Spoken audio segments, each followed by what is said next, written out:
Welcome to Unsilent with your hosts Dave and Brian.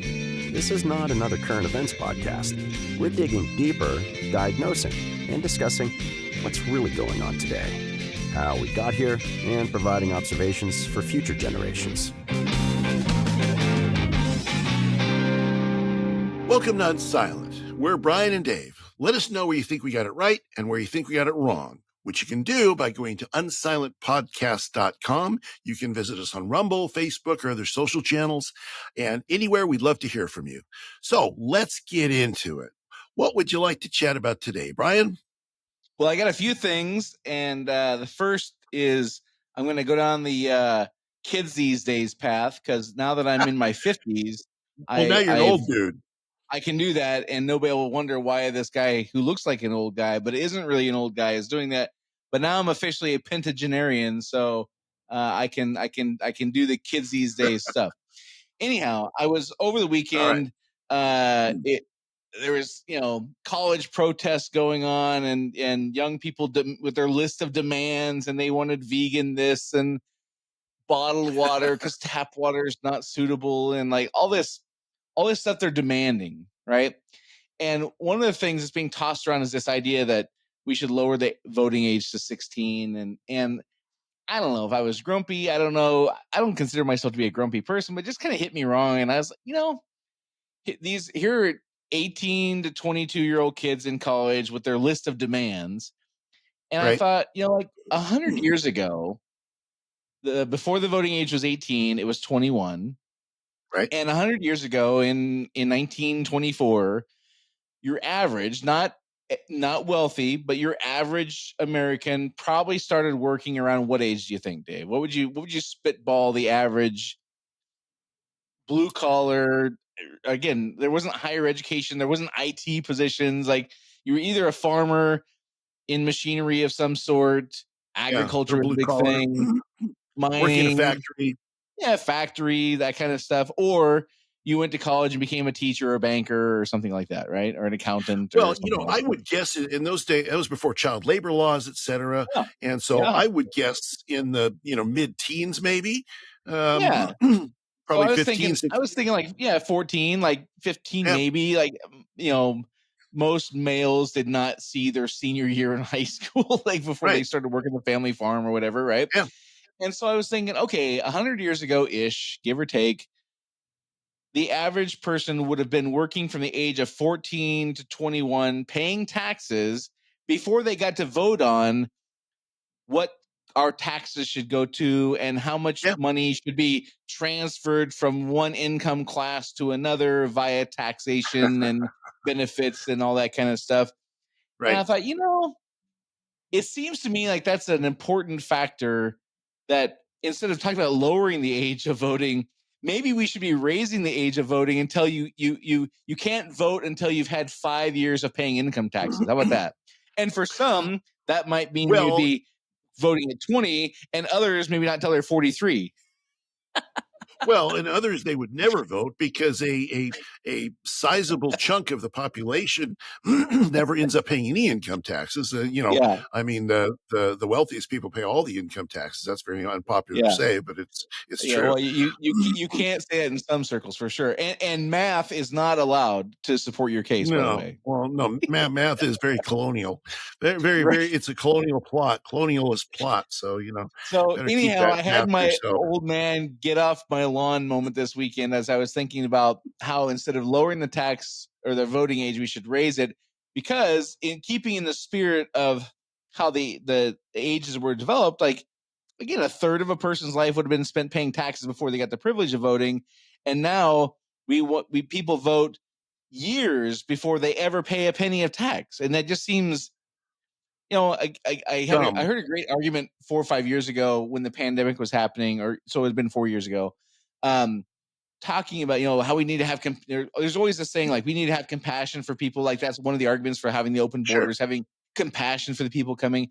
And for the first time in 2020, I heard somebody say, yes, and maybe we should have some compassion for the folks paying the taxes.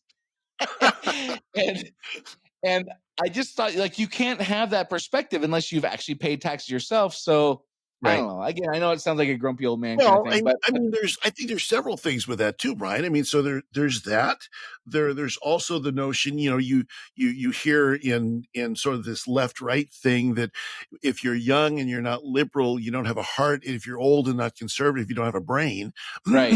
So this idea that once you've experienced something for a while, you have a better perspective on it, a better way to triangulate on it. And the other thing is, aren't we in the age of follow the science? The science? Well, the science also says that a person who's 16 years old, especially men, but both genders, both two genders. I'm in trouble with that now too. Wow. See, But both. you're already taking us down a bad path. I mean, come on. I know this whole episode of the podcast is going to fact check all over it. I'm sure. But both genders do not have full brain development until they're in their 20s. I mean, man, we don't get full brain development until 25. Women a little bit earlier than that, but still, having a 16-year-old votes, not a great idea.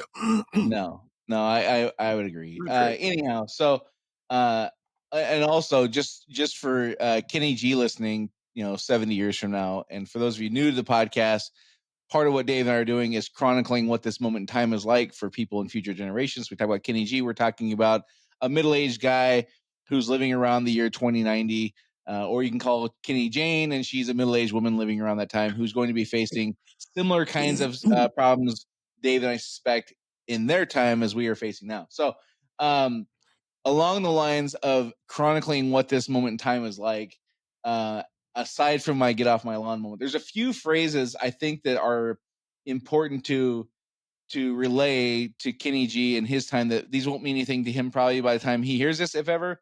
But I'm just kind of tired of these. These have kind of played out, and maybe you have your own. But and full transparency, Dave and I don't do hours of show prep. We spend roughly 43 seconds per week right before we hit the record button figuring out what we're going to talk about. So this is not a well orchestrated conversation. But so here, anyhow, in no particular order, Dave, phrases I'm tired of because over the last 3 to 5 years, these have been played out, in my opinion. Number one, do better. Do better. I don't know if you've heard that. It's maybe the top of the food chain on snarky, elitist, highly educated people saying this of the rubes of the world. Just do better. Like I want to throat punch whenever I see somebody say that. Yeah. Okay. So there's that one. My next one would be let that sink in. So to put that in context. Okay, so yeah, go ahead. And so you've got so far 2 for 2. We've got the requirement to use those statements is that you are elevated in your ethics, morality, and intelligence above the person you're saying it to. And righteousness. Don't forget righteousness. Yes, true righteousness. Yeah, that's required. Yeah, the next one. These are all kind of along those lines. The next one, which would be very similar to let that sink in, which is, this is often seen on social media posts that, they tell a brief story within their 140 characters and there's a picture or whatever. Let that sink in. Okay. All right. I got it. Thanks. I could have probably done that without the prompting, but thank you anyway. Okay. Next one, very similar. Read that twice. Oh yeah. So similar kind of thing. Make sure you read it twice because you probably didn't comprehend it the first time, dummy. Right, because you're just not to my level of enlightenment. Yes, exactly. Yeah. And the next one, I only have 4 here. I'm sure I'll be adding to this list as you and I go along, but these are very early 2020s sayings. And this one is mostly shows up with politicians. It's mostly when they're full of complete bullshit, and mostly when they're on TV. And I bet it goes I know like what you're going to say. What is it? No. Well, if it isn't, it's one of them that if it's not on your list, it should be. Let me be clear. This is a very close cousin to that, but it's very, very similar. And yes, that one also qualifies all those things. Politicians say it. They're 98% of the time full of shit, and they're on TV. Let me be clear. This one is very similar. The truth is. Oh yeah. There you go. You're the arbiter, I'm of adding all your "Let truth. me be clear" to my list because that one definitely qualifies. Yep. I'm adding. Okay, so I got that one on my list. That one absolutely qualifies. And if I never hear any of these things again, I'm okay with that. Yeah, I'm there. I'm there with you. All right. So the next thing I want to this is going to be kind of a all over the place episode, it appears, but this is more chronicling and less explaining, I think. But Yes. the next thing, and I did warn you about this, I think a week ago. I think I've seen the most 2024 a video clip I've seen so far. So we're almost halfway through 2024. I think this clip sums up 2024 better than just about any. It is a video of our esteemed, I'm not sure what the title is. Is it Surgeon General Admiral Levine? Yeah. I don't. I think I'm sure. They will tell us.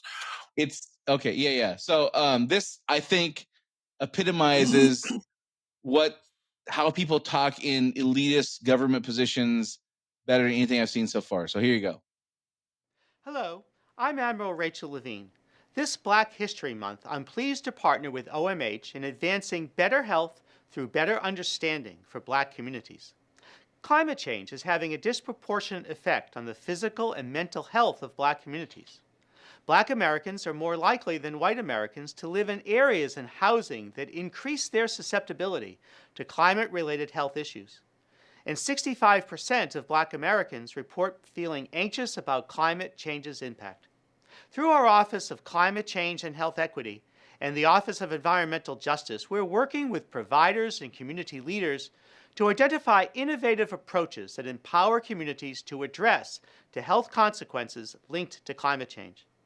Visit hhs.gov for more information and tune in next Thursday to hear from another HHS leader on how you can contribute to advancing better health for Black communities. Okay, so Dave, is there a more 2024 video that you've ever seen than what we just saw there?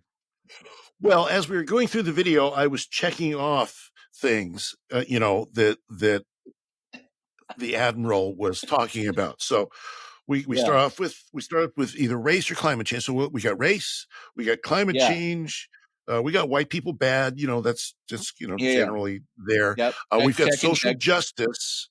We have social justice. Equity has to do with everything. So we've pretty much checked everything off. The question is, what actually does any of that mean? Yeah, there's a whole conglomerate of words that were said there that were multi-syllable words that were going to do these grand things, way short of language that anybody could be held accountable to actually doing actions.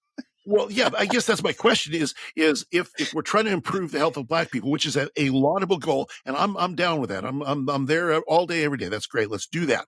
How? Yeah. How does any of that word salad by this person help? What leadership is being provided here to accomplish that? I'd love to know that.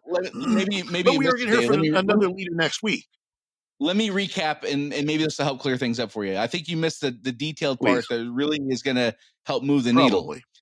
They're working with providers and community leaders. So there's that. Did you get that part? We're working. We're working with providers and community leaders. Okay. And we're doing so to identify innovative approaches. So we're identifying the innovative approaches, Dave. That's the thing we're doing. So we've got leaders going to empower communities, right? I mean, I don't know what you're not getting here. Like this, she spelled it out as clear as she could. Like, come on, Dave. So we've got leaders working with other leaders that care about things, and they're going to be innovative. And it's funny. It's funny because there's this. You've heard the acronym SMART. You probably use it in your consulting practice. This specific, measurable, achievable, relevant, time based. So if we could come up with an acronym for what was said, it would be whatever is the inverse of SMART. Yeah. I think I'm going to work on that. We'll have to work on that. We'll have to come up with the opposite of a SMART goal or SMART action, which again, specific, Everything she said was as vague as you could be. Measurable, yes. absolutely nothing measurable. Achievable, we don't even know what we're aiming for. So how would you even know if it was achievable? Relevant, arguable that I don't know that. Well, I'm going to devise. You work on the dumb acronym, and I'll work on the other thing, which is a game show in which we ask people, "Is this problem because of climate change or racism?" And that's the only two possible answers. And the game show would be people we propose a problem, and they have to guess if the government has attributed it to climate change or racism. Yeah, because it's got to be one of those two. And then the T in SMART, as you said, was time bound or timely, depending on which version you subscribe to. No time frames there. So the point of a SMART goal or SMART objective is to have action and accountability. Okay, so in the business world, this is a very specific illustration of how the government does the opposite of what we would do in the business world, because in the business world, if you don't have action and accountability, you're losing your money, not somebody else's money, and you can't force people by threat of prison or gunpoint to give you money, part of their income. Like, it doesn't work that way. So exactly. This has all the elements of the failures that are. I heard a great word last night as somebody was explaining like this moment in time for them, and they just said it's just exhausting. And I thought that's a fantastic word to explain what this moment in time is like. Like it's this kind of stuff. These are the people who have elevated themselves. And by the way, her title is Assistant Secretary of Health, so she's not the Surgeon General. Sorry about that. Still a highfalutin position, right? But these are the people who have put themselves in positions to solve our problems, because again, you guys like you and I are not bright enough to do this on our own, obviously. But this is the language that they use. So there's no action, no accountability, as if the problems we're facing are trivial or not really that big of a deal. And meanwhile, the problems we're facing they run the spectrum of detailed to like huge abstract problems, like you know, young people having no sense of patriotism, or women were asked in a survey. I don't know how much of a joke this was. It was a TikTok thing. They were asked in a survey. 8 women were asked, "Would you rather be stuck in the forest with a man or a bear?" 7 of the 8 said a bear, and they were presumably being serious. This was not a joke. Like, so there's these big abstract things like women just don't like men. Young people don't have a sense of patriotism or don't feel any loyalty to their country, and don't like what, you know, where they come from, and therefore their parents, and like all the that kind of stuff. And then very specific things like anyone can come across the border. All these things have very significant consequences. Never mind the fertility rate or the reproduction rate. All these things have, you know, what I would consider to be dire circumstances or consequences. And this is what we get. This is the person and the language we get of how to solve our problems. And that all goes back to the phrases that we don't want to hear anymore as well, because woven through all of that is a word that describes the whole thing: pretension, pretentious. It doesn't matter what the problems are. It doesn't matter what the issues are. None of that matters. The only thing that really matters is that you turn your life and your money and your power over to us, and we'll tell you what to worry about. We'll tell you what not. We'll anything we don't tell you to worry about, you shouldn't be worried about, because we're the priesthood of the modern era. We're the priesthood of everything in your life, and that's why you need to trust us. And so that's what the whole, you know, Rachel Levine thing was. That's what all those words are. That's what the politicians, when they're talking and they say, "Let me be clear," or the other cousin of that, "I've been very clear the entire time. I've been very clear." You know, all of those things are pretension, and they're designed to get us to turn our life, our energy, our money, everything over to somebody else to run it for us, because after all, they're smart and we're not. And he's got a bunch of good badges that are kind of cool. I also think there's like this, if you were to conjure up a way to keep a populace kind of at bay, this is kind of a diabolical way to do it, because you speak in this language where there's no action, no accountability. And then if a guy like me speaks up and says, hey, that dope is speaking with no action and no accountability in mind, the natural response from somebody would be, well, why don't you go do it then, Brian? Right. and Right. And it's a very American posture to take, like, well, that shouldn't be my problem. Right.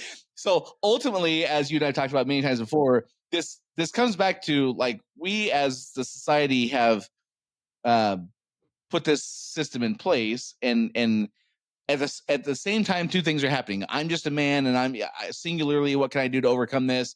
And also, collectively, we don't really have an interest in doing things differently until the consequences are so severe that we have no choice.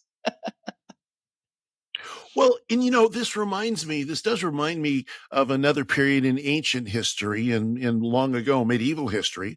And that is when the Catholic Church had the Bible only in Latin, and the only access you had to God was through a priest who could read Latin, Right.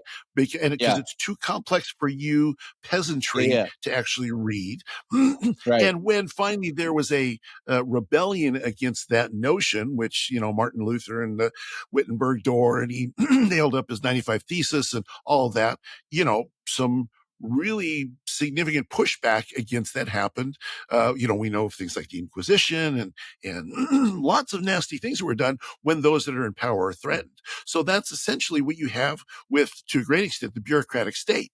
So with the bureaucratic state, what you got here is it's way too complex for you and I to understand how society is ordered, how it runs.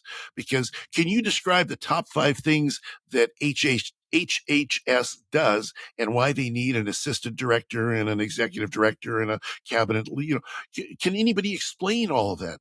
Well, no, but they use these words, they use these, $1 million words, and they must be smart. So the entire idea is the same old one as before. We turn everything over to an empowered elite, and they have to continually convince us that they're smart and we're not. So it's just a repeat of that. It's just a repeat of the divine right of kings going back millennia. It's just a repeat of what happened in the ancient tribes 10,000 years ago. The medicine man knows, but you don't know anything, and don't bring me this idea that you know something.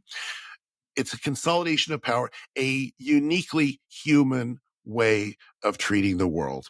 And so it exists now. It will exist in Kenny G's time as well. Yeah.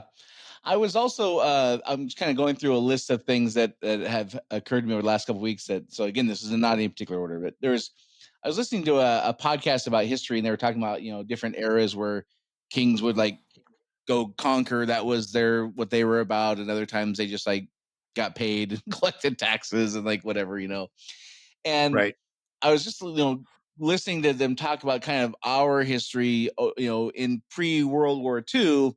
We were not a dominant military force. We were not an imperialistic presence.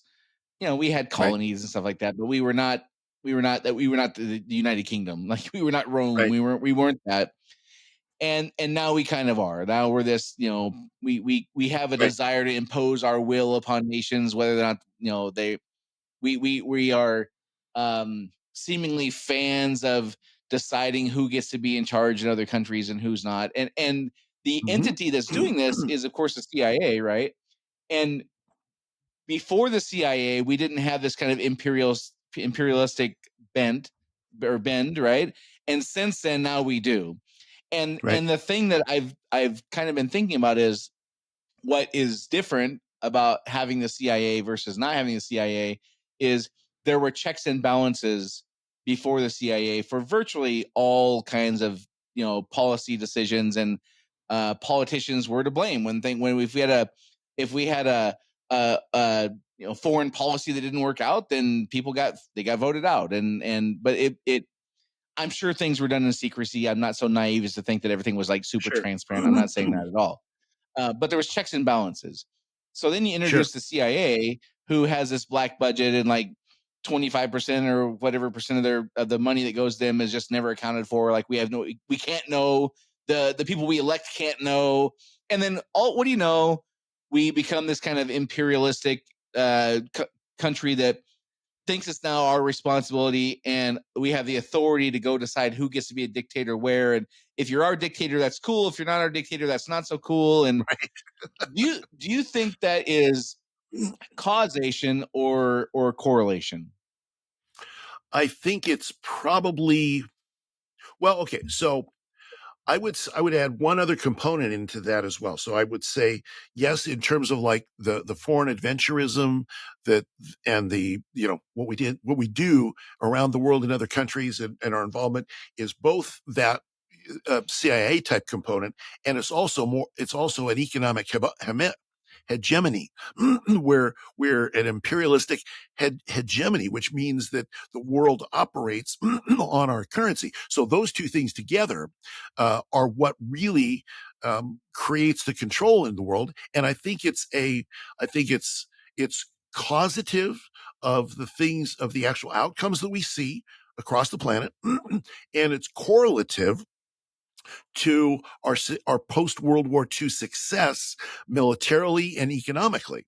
So I think it's a natural outcome of the fact that the dominant structures in the world prior to World War II were the great empires of Europe.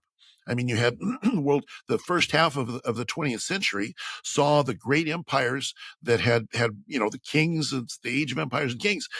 You saw them all collapse. Austro-Hungarian Empire, the Russian Empire, the German Empire, the British Empire. They basically all collapsed as a result of World War II, and so therefore their military and their economic might collapsed. Now we skyrocketed right after World War II, militarily, in terms of foreign influence with CIA and other entities that are involved with that, and economically. And now we are the world reserve currency, which makes us we are a de facto empire at this point. Yeah. We are I've been talking at about whether or not we're going to become an empire. Yeah. We are a de facto empire because we are the world's policemen. We go everywhere, and we can't enforce our will necessarily everywhere, but we're telling people in the Middle East what to do. We're telling everybody what to do, and to a great extent, I mean, better us than somebody else. But we also make a whole bunch of mistakes when we assassinate, world leaders and do other stuff. The scary part of this for me is when I go back to my favorite saying about human behavior, or one of my favorite sayings about human behavior, which specifically applies to government, which is how you do anything is how you do everything. Sure, and so sure. the same competence we just saw with Admiral Levine telling us how she's going to help solve the climate change problem, because obviously that affects Black communities more than everyone else. And they're going to do this unsmart accountability action plan. That's the same way they handle foreign policy. And that's the same way they decide which dictator gets to be in charge. Like Gaddafi can't because he's not our guy, but Noriega can because he's our guy. Oh, he's not our guy anymore, so now he's got to go. Like, it's the same level of competency that does all these things. Yeah. Well, in it underlies, I mean, again, we draw the parallels between the United States now and the Roman Empire for, the years after it changed from the Roman Republic to a Roman Empire. You had some good emperors who used that imperial power for good things. And you had some Caligulas and Neros, other folks that did some quite. What you're saying is Biden is like Nero or Caligula? Which one is he? Well, I wouldn't give him that much credit to be either one of them. I don't think they had any emperors that were 900 years old. You could make an argument that at least Caligula and Nero were in charge, right? Well, they were in charge and they were energetic, shall we say? That's true. That's true. But it is it's what happens when you consolidate so much power. There's never been more power consolidated in one country than is now consolidated in the United States. Now, better us than communist China or some global caliphate or something like that. So there is that, but at the same time, and it's at the dangerous. same time, even a well-intentioned bully becomes a bad bully. And it just, again, I don't have a crystal ball, and I agree with you. I'd rather us be the dominant force with our, at least what we're traditional Judeo-Christian values than North Korea or Mexico with the cartels running things. If there has to be a bully, I guess I'd rather it be us. But I do have this sense that these series of bad decisions and this series of bad policy and things, again, gravity always wins, and for every action there's an equal opposite reaction, and there's so many actions that the equal and opposite reaction has not happened yet, that when it happens, I think it's gonna be like a tidal wave. Yeah, no, I agree with you. I agree with you absolutely, because you can always count on the fact that selfishness and negative, the inability to think clearly about what's good for society on the whole, or not even care about what's good for society on the whole, those will emerge, and that's again, where you get back to. Either the stories in the Bible, good kings, bad kings, the Roman Empire, the Neros versus the Marcus Aurelius, and that same kind of thing always is an overlay of any powerful society. I mean, when Britain was the most powerful, the sun never sets in the British Empire, they did some good things, they did some very, very bad things. And then, and the problem is with all those that you believe there was a song in Britain during the height of their power, the God who's made us great will make us greater still. There's this idea of manifest destiny that we can do no wrong, not because we choose to do no wrong, but because of who we are. So once you start believing that you are everything they say you are, then you are just one step away from falling, because that's how it works with human nature. Well, and again, there's only two stories in humankind. The first one you just said, which is God made us superior, and therefore we can do whatever we want because God's in our corner, and He made us great decision makers, and He gave us the righteousness and the skills and abilities to make great decisions. Therefore, whatever we do is right, even if it means committing atrocities against others. And then the only other story is your tribe hurt our tribe so bad that whatever we do to you is justified, and we can't be questioned because of how bad you hurt our tribe. That's the only two stories in the entirety of human history. Yeah, that's exactly right. And they repeat over and over again. The last thing I want to throw at you, and again, for those listening, Dave has no idea what I'm going to ask him. So it's just a series of things that I wanted to throw at you. I heard an interesting hypothesis a while ago about there was talking heads trying to figure out, like, why is the alphabet group, like the LGBTQIA whatever that cohort, specifically the trans folks, specifically the ones that have are flying the flags and the all that stuff, right? The right. I don't know what they call it, the pride flag. Sorry, excuse me. So there's that cohort, and how they're becoming allied with this pro-Palestinian, anti-Jewish, pro Islamic, almost kind of like, and the question is, how the hell does this make sense? Like, if those people were to go to Palestine and wave their flag and declare that they have the proclivities they do in the bedroom, they would be executed like forthwith, right? So how does it happen? And here was the hypothesis, and I thought it was actually a pretty good one. And I can't remember who said it. I apologize for that. I would give them credit because they're obviously more smart than I am about this kind of thing. But the hypothesis was that only Christianity and Judaism have a higher entity above the government. So, for example, we know of countries that are in fact Islamic states. Iran is an Islamic state. Saudi Arabia is an Islamic state. Like, we have the Yemen and Qatar, and like all these places are. And if one of those isn't, forgive me, but that region has a handful of countries that are ran with a religious government. And so the hypothesis was, in Islam, you can have a government that is equal to religion, because it's a religion that runs the government, and a government that is run by religion, and so they're equal. Only Christianity and Judaism say no government is equal to God. God is higher than all of that. And so the hypothesis was, well, what makes Christians and Jews the outliers then is that there's a higher being than the government. And that's what people don't like. And I thought that was a pretty good, and maybe sometime I have it saved, and I don't want to show it today because we're kind of all over the place. But there's a clip of a woman, I think she's on CNN or MSNBC or whatever, and she's kind of, it's this. We'll have to play it sometime. It's awesome. She's like explaining to the panel on CNN or MSNBC or whatever about, well, there's people out there who think they don't get their rights from the government. They get their rights from God, like this otherworldly being or whatever. And they're like, 7.5 years ago, that was like the law of the land. Like that was kind of like the common concept we all had, was like, even if you didn't believe in God, like there was entities that were above the government as far, and man got their rights from nature if you didn't believe in God, or like universe or karma or whatever it is for you, right?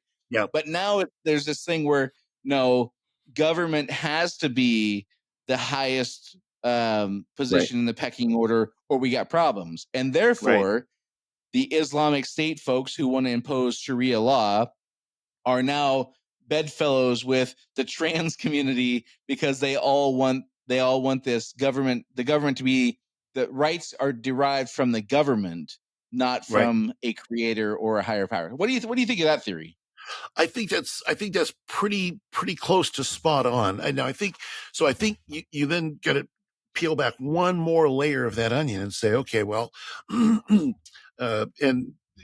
if you think about it, what does it mean when the dictator, if you will, the being that dictates what is right and what is wrong, is not somebody that you can influence?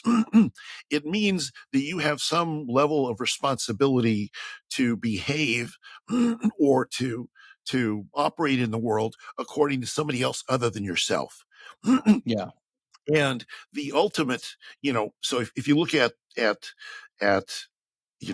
any, it doesn't matter what the group, if you look at any group out there that objects to this sort of worldview that you and I are talking about, part of it is that, well, I can't do what I want to do. I can't be who I want to be.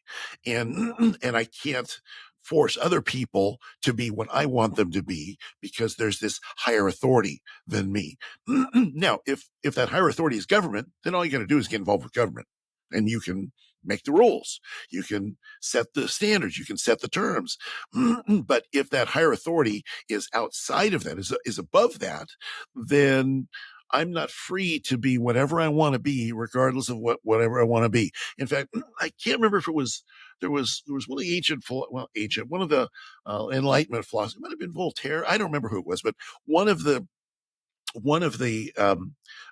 prominent philosophers of the day said, I want there to be no God, because that frees me to do whatever I want sexually. So, and that was a very honest statement, a tremendously honest statement. I would say, especially for that era. Yeah, for that. Yeah, I think it was one of the Enlightenment philosophers. It might have been Voltaire. I don't remember who it was, but anyway, you can look it up. It's easy to find. The point is that if there's a rule that's beyond my ability to attempt to affect it, then that restrains me, and I don't want to be restrained. And that's, I think, where a lot of that comes from. And there's the other component of that. The second, there's another side to that coin. And the other side of that coin is that if somebody is successful, then they are to be opposed. You can look at Christians and Jews worldwide and the societies that they built, and they're pretty successful societies. So, in the Middle East, the one democracy, the one democratic society where Christians, Jews, Arabs, Sikhs, everybody flourishes to a great extent, but to the most extent in the Middle East, is the Israeli society. So therefore, because there is power and because therefore there is success, then they have to be opposed. So that's why, as you said, LGBTQ folks that go to Gaza would immediately be killed, not by the Jews, but by the Palestinians. So why do they not? But in Israel, they have rights. Why don't they support Israel? Well, because Israel is the colonial power, because they're successful. So success has to be opposed because it impinges on my ability to do whatever I want. And because the fundamental, I heard somebody say recently that the fundamental, attribute of leftism is compassion and fairness, right? And if somebody has something that other people don't have, they have power, money, authority that somebody else doesn't have, that's unfair, even if they came by that power in legitimate ways. And so therefore, that's why you have those folks being opposed in the Middle Even East. If they came upon that in legitimate ways, like meaning yes. Okay. Yeah. Okay. All right. They work for it. They work for it. Making sure you weren't saying illegitimate. Okay. Gotcha. So even if they work for it and they got it through ethical means, like the fact that they have it is the sin, not how they acquired it. Right. And somebody else doesn't. So therefore, Israeli society is bad because it's successful when compared with Gazan society. The folks in Gaza don't have it. And if you say that, well, but look at what they've done. No, you can't say that. You can't say, look at what they've done. You can't say, look at their behavior. Now you're victim shaming, you're victim blaming. You have to balance everything regardless of the inputs. The outputs have to be the same. That's called equity. The outputs have to be the same regardless of the inputs. And so I think you combine those things together. It's interesting that you talk about that, because one of the things that was confusing to me was I can't remember which takeover it was. I think it was ISIS when they took over whatever part of I don't know what country it was that ISIS took over, but they took over a country that had relics that were thousands of years old. Some might consider it like ancient architecture. Some might, like statues and art and things like that. Right. And they just destroyed it. they just blew it up and like just ruined it. And I like, why? And maybe that kind of makes sense what you're saying, like that. Just the fact that these people had these beautiful things, which would indicate some kind of more enjoyable life that you could look around and see these kinds of statues and art and things like, and architectural wonders from 2,000 years ago or whatever. That would add to somebody's enjoyment of life and things like that. And the fact that they had it, not how they came upon it or it came by it, the fact that they had it, that's the sin, and therefore it must go. And so that reminds me of a question I often have with this is like, okay, so what if you get what you want? Like, and is the goal for us to live like they live in Afghanistan and Pakistan? Like, that's the victory, is if that's what we get? Because there is a version of the future where it could be like that. And I'm looking at that. And I think that if you and I don't, if folks who share our values don't live to see Kenny G's time, this is a thing I would want them to understand is I'm not a bad guy because I want people to have the same stuff I have now. Like going to from where I'm at to living like they live in Pakistan, that's not a win for me. And that doesn't make me a bad guy to think that. Well, so the point of it is that anything, so you start with an ideology. I was listening to this the other day. If you start with an ideology and say, so you might be thinking when you're talking about the destroying of the ancient relics and all of that, when Al Qaeda went into Asia, there was, I don't remember which countries, but there were gigantic Buddha statues that are 1,000, 2,000 years old, and they destroyed them all. They just were blowing them up, and they're well, what's the problem? Well, the reason that they destroy them is because if people have some level of success and enjoyment in life and it doesn't correspond with my ideology, then that says either that my ideology is wrong, which I can't accept, or they have to be destroyed and they can't have this happiness because all happiness can only come from my ideology. Right. And so your happiness can only come through the methodology and ideology I support. And if you got happiness by any other means, that happiness has to go, whether it's money, power, art, intellect, values, like all this stuff.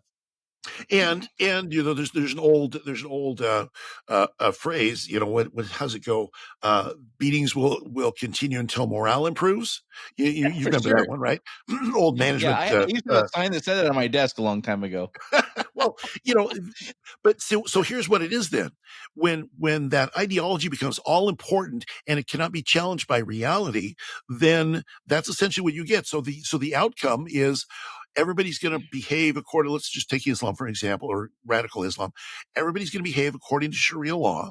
They're going to do exactly what it says, and by doing exactly what it says, regardless of how you feel about it, you will therefore be happy. Whether you are or not, you will be happy. So this is a state of perfect bliss when everything is working according to my ideology. You will be happy even if you're not. And so that is the reason that the outcome can't be judged separate from the ideology. So what you're talking about, Brian, is you're talking about judging outcomes based on how it impacts me as a human being or something like that. Well, this is where you're wrong. You need to judge the outcome by, is it in concert with my ideology as it's spelled out? If it isn't, if you're judging it by, am I healthy? Am I happy? Do people like me? Do I have enough to eat? Do I have a productive job? Those are all externalities that are not anywhere near as important as operating according to these ideological tenets.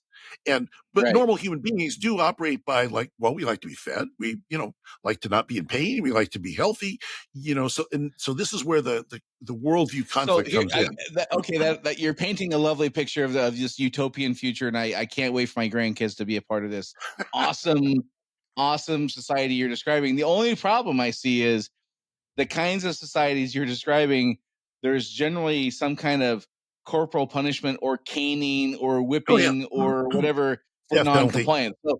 So other than that, it sounds fantastic. I all I have to do is think like you and give up all my worldly possessions and the things that make me happy, and life will be good. And if I can just dodge the canings, then I get bonus points for that. Okay, got it. Yeah.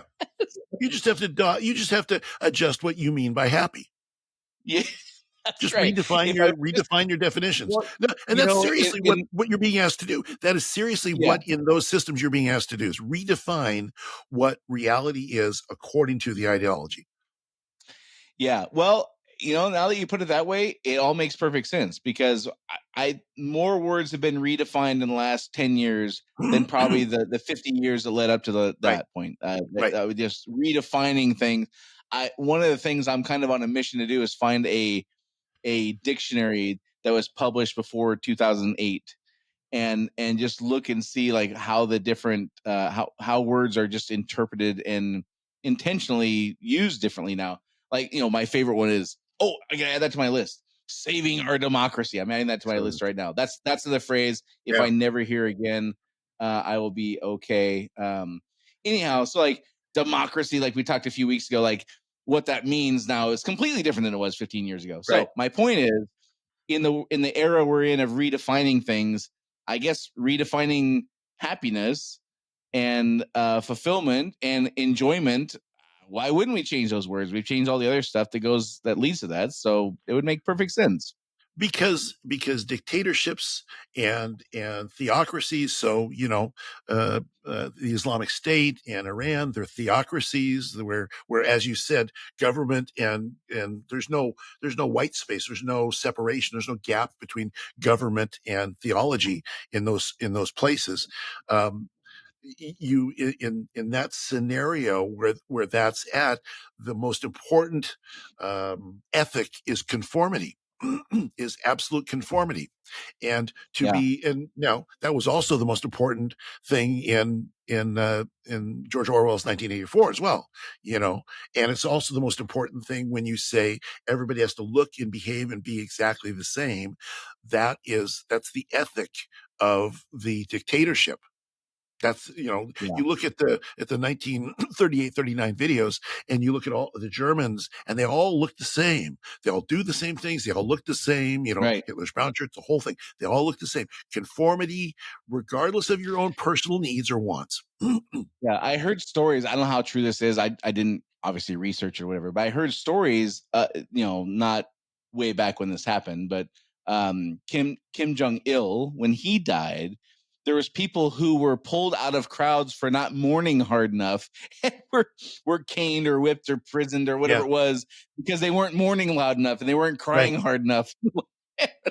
Yeah. Again, it's laughable to me now, but this seems to be the utopia that folks that ideologically differ than me, the ones that are on the extreme end of that spectrum.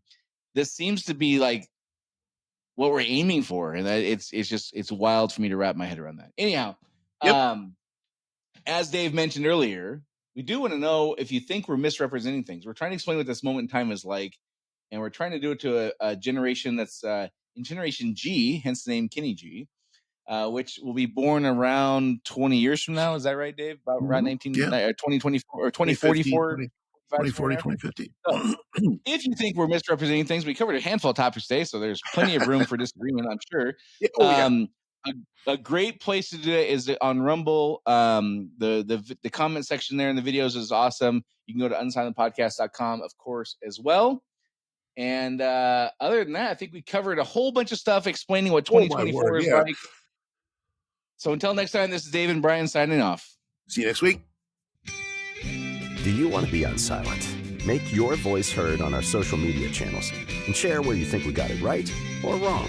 Go to unsilentpodcast.com for social links so you can join the discussion.